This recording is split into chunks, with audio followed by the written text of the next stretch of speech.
Halo, Assalamualaikum. Saya Rina Arhami, SPD, CGP Angkatan 10 Kabupaten Deli Serdang dari SD Negeri 10 6156 Pelumpang. Hari ini saya akan mewawancarai dua kepala sekolah terkait pengambilan keputusan berdasarkan nilai kebajikan.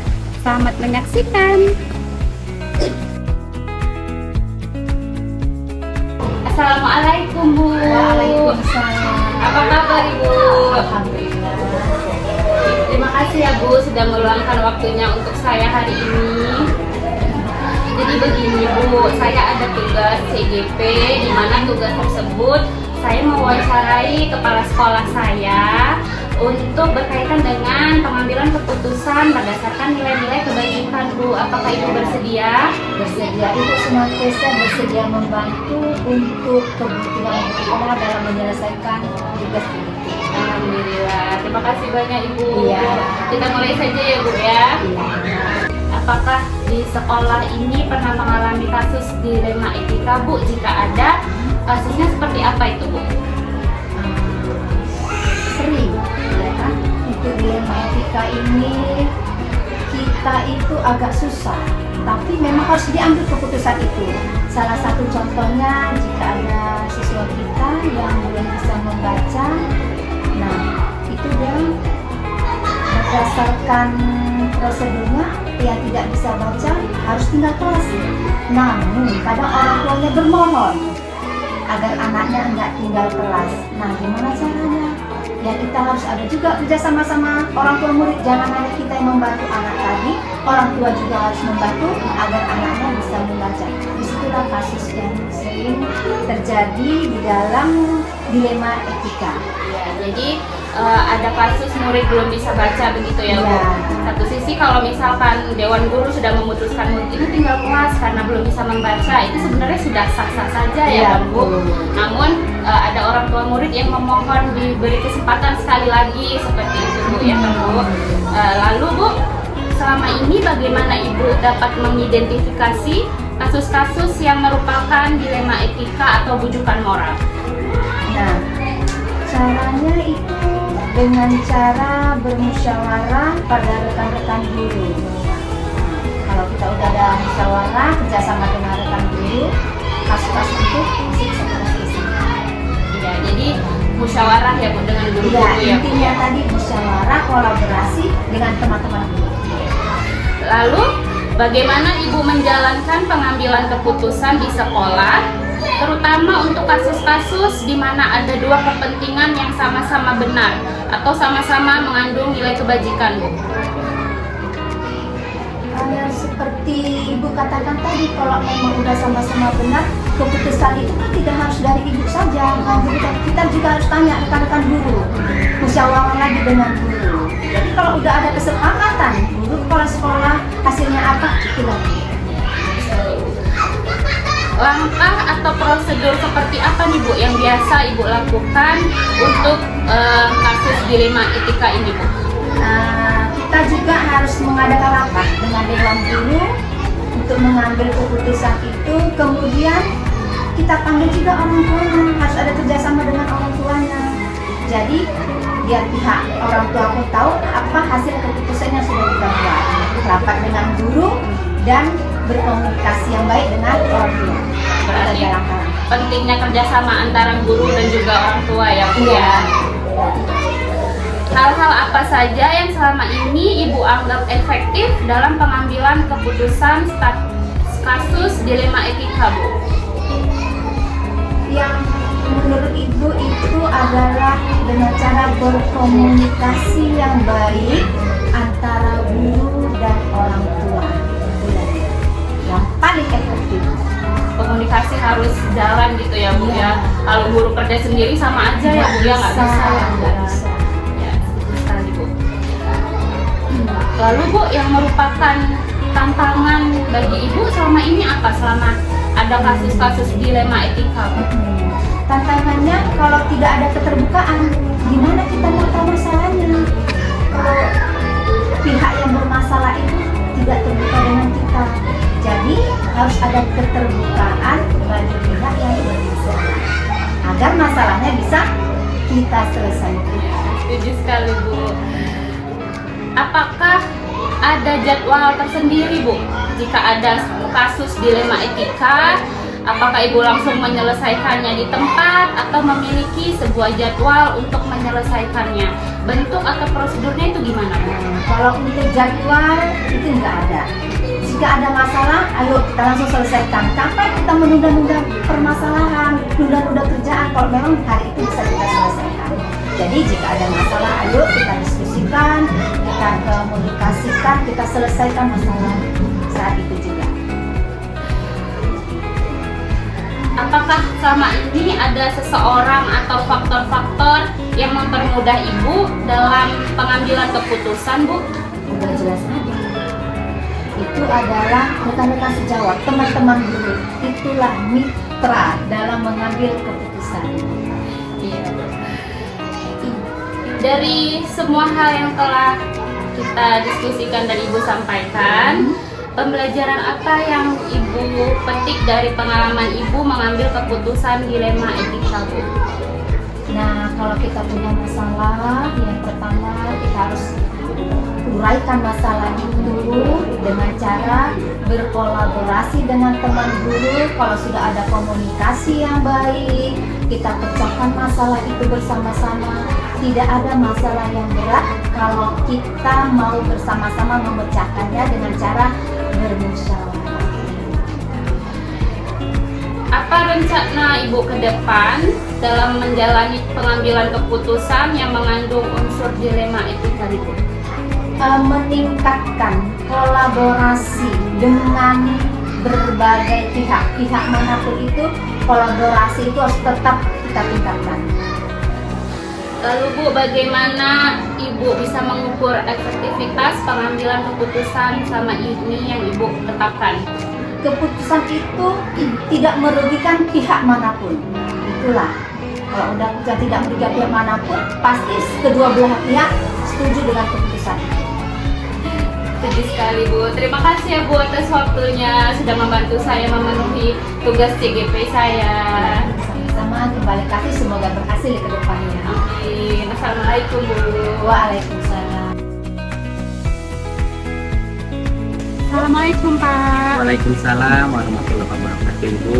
Apa kabarnya Bapak? Alhamdulillah sehat. Terima kasih ya Pak, hari ini sudah meluangkan waktunya untuk saya. Jadi begini Pak, saya ini ada tugas TGP di mana saya diperintahkan untuk mewawancarai kepala sekolah terkait pengambilan keputusan berdasarkan nilai kebajikan. Apakah Bapak bersedia Pak? Insya Allah bersedia Ibu. Terima kasih Pak, kita mulai saja ya Pak ya. Oke Ibu, sampai. Jadi Pak, di sekolah Bapak, apakah Bapak pernah mengalami dilema etika? Jika pernah, bagaimana ya Pak kasusnya?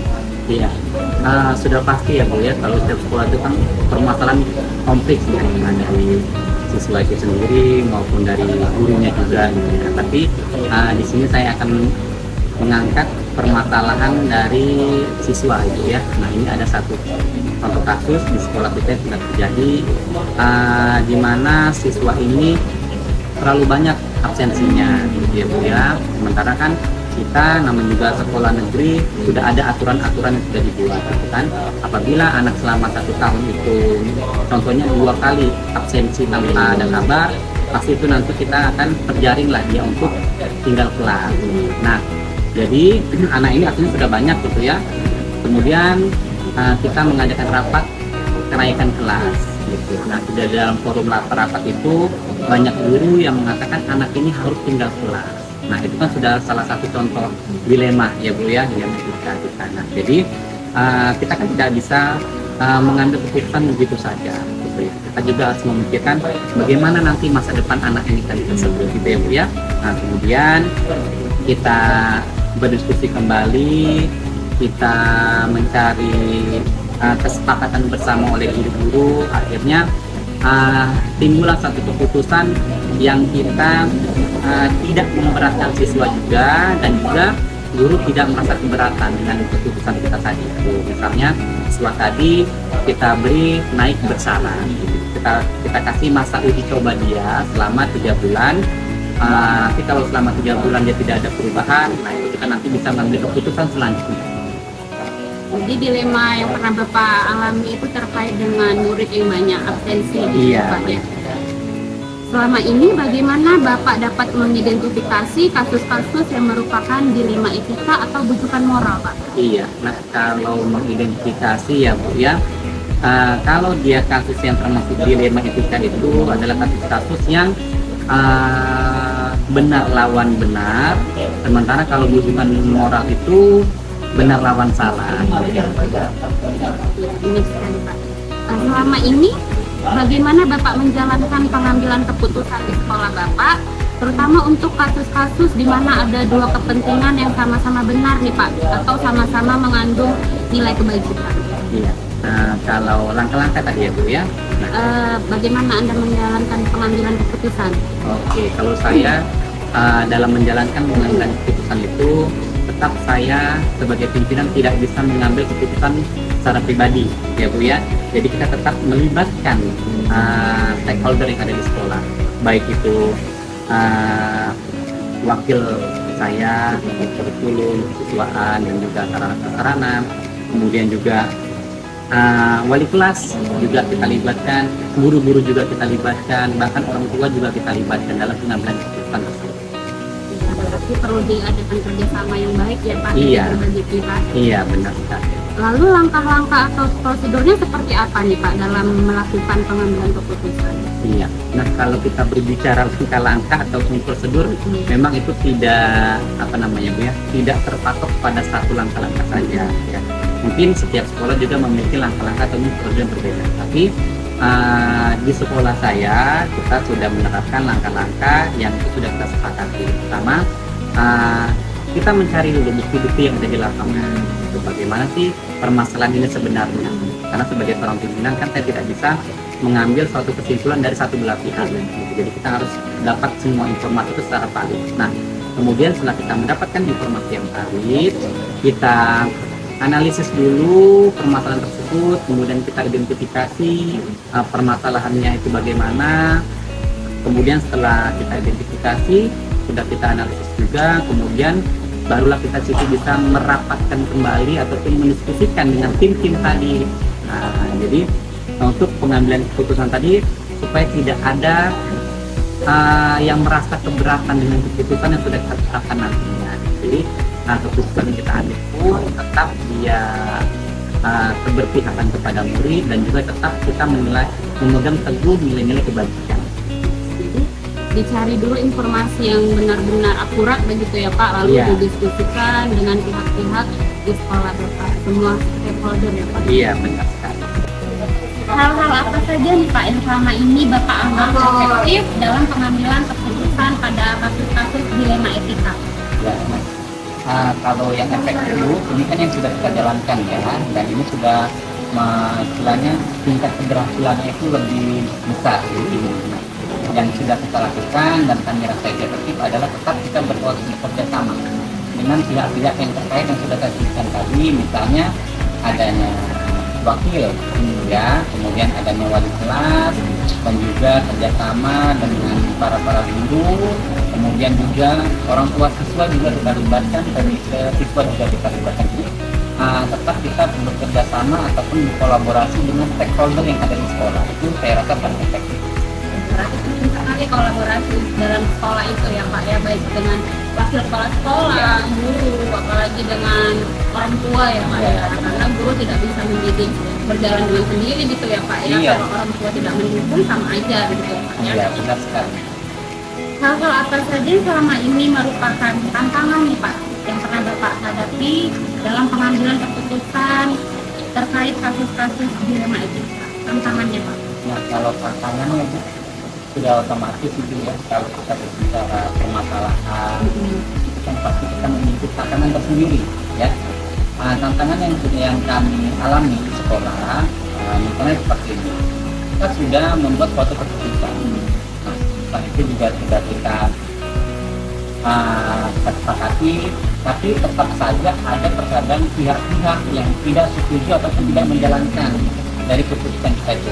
Bisa itu dari gurunya, ataupun nanti bisa dari orang tua siswanya sendiri gitu kan, atau misalnya dari gurunya ada istilahnya hak keistimewaan terhadap siswa itu tadinya. Nah, itulah salah satu tantangan yang kita hadapi. Lalu apakah selama ini Bapak memiliki jadwal tertentu atau memiliki jadwal dalam penyelesaian kasus-kasus dilema etika, Pak? Kalau dibilang jadwal tertentu itu tidak ada ya, Bu, ya. Karena kan kita tidak tahu kapan permasalahan atau kan terjadi, kita tidak tahu. Tapi kalau dia suatu kasus yang terjadi di sekolah, misalnya kasusnya tidak terlalu berat, nah itu bisa kita langsung mengambil suatu keputusan, tapi tetap tidak memberatkan siapapun. Tapi ketika kita mendapat suatu kasus yang berat, nah itu biasanya kita membuat jadwal untuk pertemuan tadi dengan pihak-pihak terkait tadi, kapan waktunya, kemudian di ruangan mana kita adakan. Nah itu biasanya kita buat jadwal tertentu untuk membahas permasalahan-permasalahan dan misalnya lebih lanjut tadi. Jadi disesuaikan dengan kasusnya ya, Pak? Iya, benar-benar. Apakah ada seseorang ataupun faktor-faktor yang selama ini mempermudah Bapak atau membantu Bapak dalam pengambilan keputusan dalam kasus-kasus dilema etika? Iya, nah kalau kita berbicara seorang, tadi kan sudah saya singgung sedikit ya Bu ya, bahwasanya kita kalau mengambil suatu keputusan itu tidak bisa saya pribadi yang mengambil keputusan, karena kita melibatkan banyak orang. Kita namanya juga sekolah itu kan banyak pihak-pihak yang harus kita libatkan dalam mengambil keputusan. Salah satunya misalnya tadi dengan tim yang sudah saya sebutkan tadi, adanya wakil saya, kemudian adanya wali kelas, guru-guru bidang studi, orang tua, komite, siswa juga kita libatkan. Jadi mereka itu adalah memiliki peranan penting dalam pengambilan keputusan yang saya tetapkan nanti. Baik sekali, Pak. Dari semua hal yang telah Bapak sampaikan dari diskusi kita hari ini, pembelajaran apa sih Pak yang dapat Bapak petik dari pengalaman Bapak mengambil keputusan dalam kasus dilema etika? Iya, kalau pelajaran yang saya ambil ya Bu ya, semakin sering ataupun suatu permasalahan itu terjadi di sekolah, pasti kita selalu bisa mengambil hikmahnya, gitu ya. Kemudian dari hikmah tersebut kita mendewasakan kita dalam setiap pengambilan keputusan selanjutnya itu bagaimana. Kemudian dengan adanya kasus-kasus tersebut juga saya selalu memprioritaskan bagaimana keputusan yang saya ambil tadi tidak memberatkan siapapun, dan tetap berpihak kepada murid tadi dengan memegang teguh prinsip kebajikan. Kemudian juga setiap masalah ataupun kasus pasti memiliki tantangan dan resikonya. Nah, bagaimana kita sebagai seorang pemimpin tadi meminimalisirkan resiko tadi. Jadi tidak ada yang merasa terberatkan dengan keputusan yang saya tetapkan nanti. Jadi tidak ada pihak-pihak yang merasa rugi gitu ya, Iya. Pak. Juga tidak lupa berpihak pada murid. Iya, benar. Gitu ya, Pak. Apa rencana Bapak ke depan nih Pak dalam menjalankan pengambilan keputusan yang mengandung unsur dilema etika? Ya, kalau rencana kedepannya Ibu pasti tetap selalu berkolaborasi dengan pihak-pihak ataupun tim yang sudah ada, ataupun dengan tim yang sudah saya susun, yang sudah saya bentuk, dan juga bahkan lebih besar itu dengan stakeholder yang ada di sekolah untuk bagaimana kita bisa membuat suatu keputusan itu dengan sebaik-baik mungkin. Lalu bagaimana Bapak bisa mengukur efektivitas pengambilan keputusan yang Bapak buat tersebut? Iya, kalau kita mengukur efektivitas tadi ya Bu ya, dari hasil keputusan yang sudah saya buat adalah tingkat kepuasan dari semua pihak. Kalau ada pihak yang merasa tidak puas dengan keputusan saya, berarti tingkat efektivitasnya itu belum 100%. Tapi ketika dua belah pihak merasa sudah puas dengan keputusan yang kita berikan, nah itu bisa kita kategorikan tingkat kepuasannya itu sudah mereka dapatkan. Luar biasa sekali Pak. Terima kasih ya Pak sudah meluangkan waktunya hari ini untuk saya mewawancarai. Iya, sama-sama Ibu, sukses terus. Amin. Assalamualaikum Bapak. Waalaikumsalam warahmatullahi wabarakatuh.